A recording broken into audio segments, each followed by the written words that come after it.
So I am doing my final project on cancer in the United States. I've been doing this topic for basically the entire class. It's very close and dear to my heart, and I hope to become a PA for cancer in the future. As you can see here, this is cancer cases by state in the United States.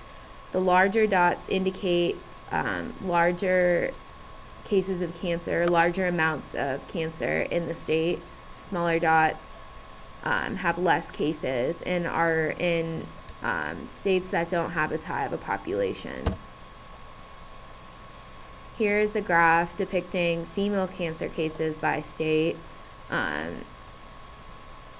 As you can see, the larger dots depict, again, larger cases of cancer. The smaller dots depict smaller amounts of cancer.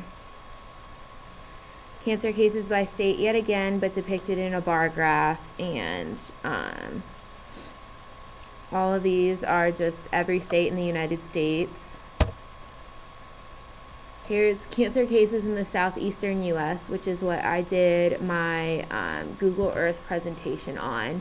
And as you can see, each state is listed by the number of cancer cases that they have in different colors, with Florida being the largest in the southeastern United States with cancer cases as of now, and Arkansas being the smallest amount of cancer cases in the southeastern United States. Right here is my Google Earth with cancer cases in the southeastern U.S.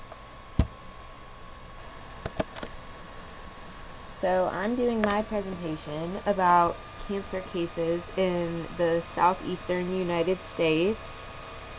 The bigger blocks, as you can see, some of this more cases is already recorded, and you can click on it to play the rest of it.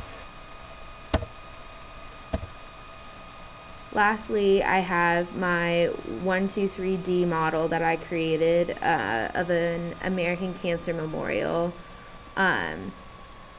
I think that one day, probably in the future, we will find a cure for cancer, and we can actually build a memorial remembering all those who've lost their lives to cancer. And that is the end of my presentation.